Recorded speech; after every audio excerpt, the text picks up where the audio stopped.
What's going on, everybody? Today's video is Metaphor ReFantazio. This is the full version. I'd previously done a video of the demo.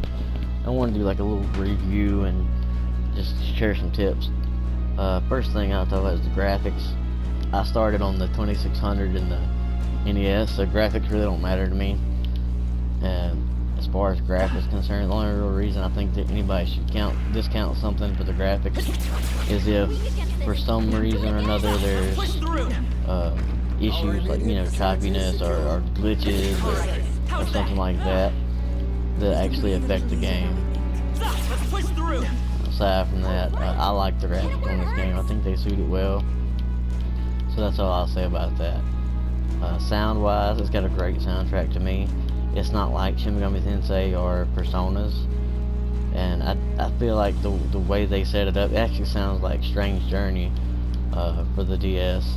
This is a soundtrack that sounds like, which is another Shin Megami Tensei game, but it seems to suit it better than that the metalish or pop sound that Persona and SMT have.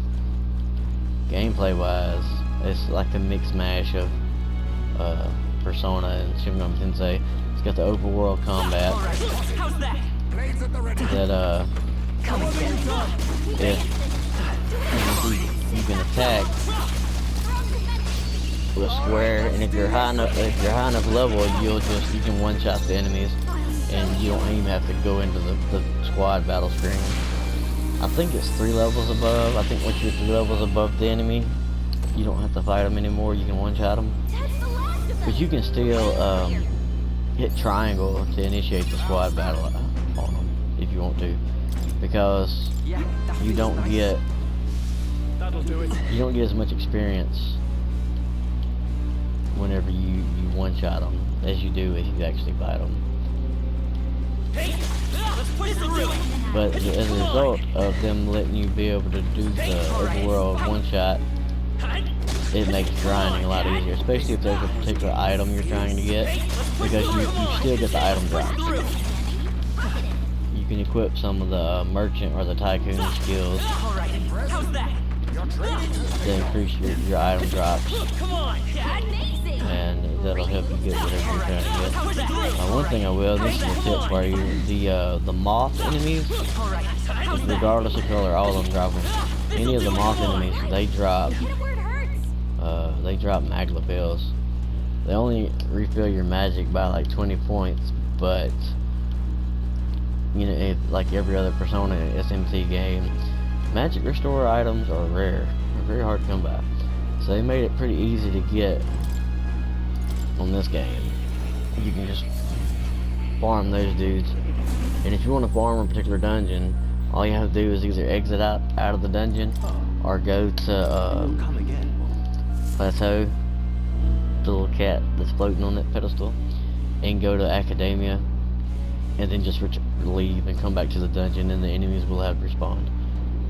So you can keep farming like that if you want to. Another thing, and that is extremely useful, I won't tell the location because it might be considered a spoiler, but in the dungeon that you get the summoner in, there's these, well, they're in other dungeons too, there's these red crystals called trance crystals. You first see them in the first dungeon, but and then the dungeon that you get the summoner, or right before you get the summoner, I can't remember if it's where you, I know you get her there, but I can't remember if she's in your party at that point or not. But anyway, there'll be these red trance crystals, and they'll summon the moths. So if you can one-shot them, just stand back from the crystal, don't destroy it, and just farm the moths, because like I said, you get the item drops still, even if you're outside of it. As you can see, I'm getting the item drops left and right, because I've got the tycoon and the loot bind or whatever, loot drop, I can't remember what it's called. It increases the item drops. But use that, and you can just farm those magna pills.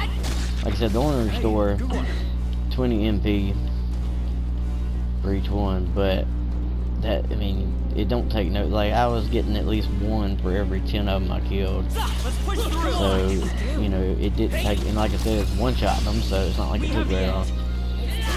still getting Magna and experience and archetype experience.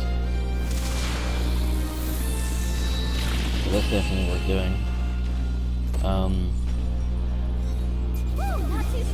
One of the cool things is as you level your followers up, it increases the number of skills that you can add to your job, archetype, up to 4. And that's usually around either rank 7 or rank 8. I think most of them are rank 8 whenever you get the last slot, but that's what I'm doing right now. I'm farming Magla. Not Magla, but I can feel my power growing. Farming those, if you want to get, I can't think of what they're called. Let's see. What now? These dudes, these are heroes leap of light. They give 1,000 archetype experience. If you want to get those faster, equip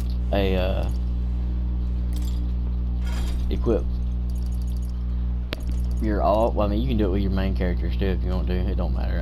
I happen to have mine set to what I want to master, but you can set them to have any archetype that they've mastered, and they'll continue to get experience. But instead of leveling up, since they're max level, you'll get those heroes leap of light. Which I think it varies. I don't think that's what you always get. I think you get, as you start off, you get the lower ones. But I can't remember, to be honest with you.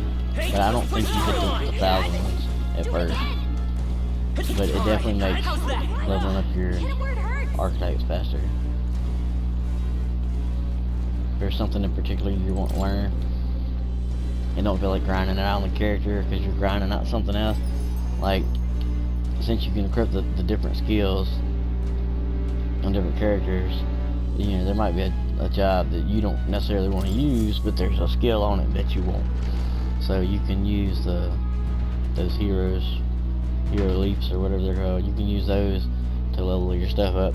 Another reason to use them, as you unlock archetypes with each character, more will also give you some of those hero leaps.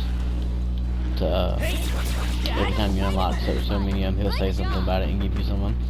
But they're really useful for, say there's something, a particular job you want to learn, but some of them require you to have got something else to a certain level.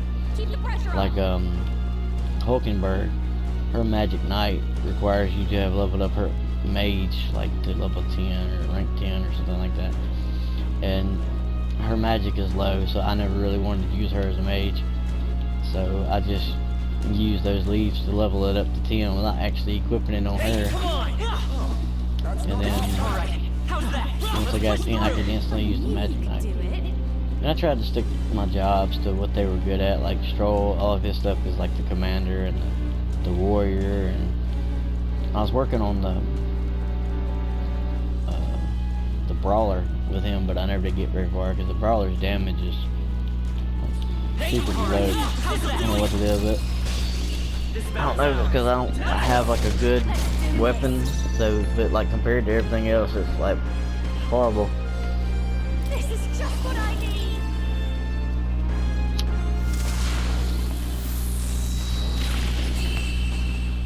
I'm trying to think if there's anything else I wanted to throw out there. As far as the game goes, I love the game. I haven't beaten it yet, but like I said, I'm doing some of the side stuff right now. I have maxed out all the followers.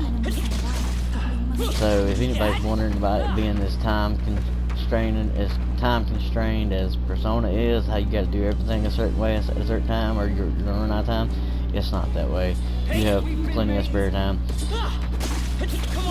If you just, as long as you don't just waste time by,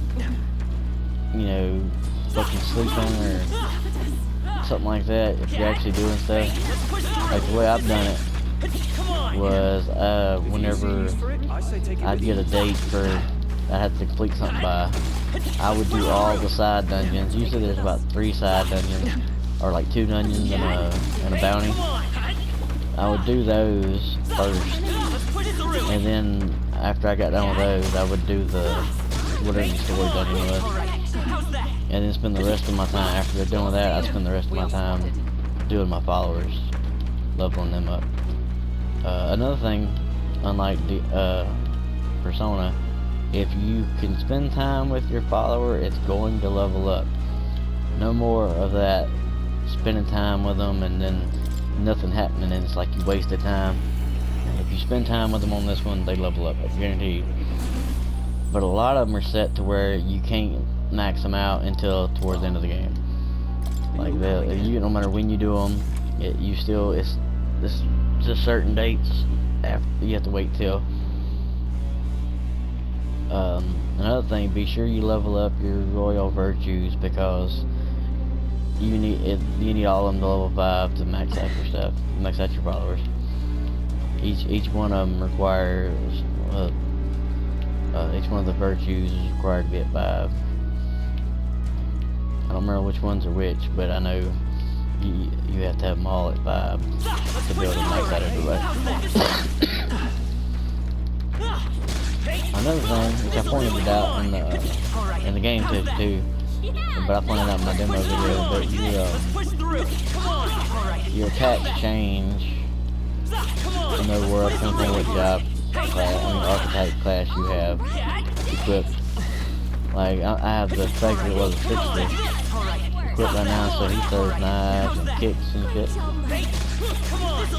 The warrior swings the sword. The summoners is pretty cool. One thing about the summoners is that like he swings his staff, but like on the third, it only has 3 hits. It swings decently fast the first 2 times, but the third one, there's a decent little pause before it hits, but it does this big explosion. And I don't know if you have invincibility frames while it's doing that or not.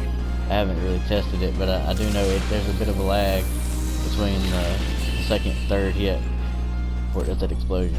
So be warned about that. Not too shabby. Let's keep this up, everyone. That's really about it. I can't think of nothing else I wanted to add. But other than so far what I've played, like I said, I'm at the end of the game.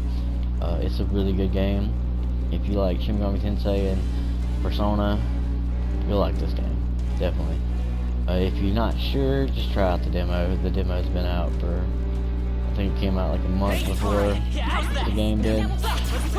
So all else, just try out the demo, and it's a hefty demo. It's like a 5-6 hour demo if you just rush it. Now if you skip all the cutscenes and everything, it's like a 3 hour demo. But if you read everything and watch everything, it's about 5 or 6 hours. And it can be a lot longer than that too, on how much you want to grind. And if you're not sure about the game, just try that out, and it'll let you know how the game's gonna play. Because the demo is the game. It's just a prologue to it. And the cool thing is, if you do decide to try it out by playing the demo and you decide that you want to go ahead and get the game because you like it, you can carry your save over from the demo to the full game, so you ain't gotta worry about replaying those 5 hours. That's all I got. Figured I'd just do a video on that, kind of give y'all my thoughts on it, show y'all some of the just random gameplay. Like I said, I didn't want to show much because I'm at the end of the game. I didn't want to spoil anything story wise. I didn't want to spoil anything that I didn't have to. So anyway, I appreciate y'all watching. If you would, like and subscribe. Y'all have a good one. Take it easy.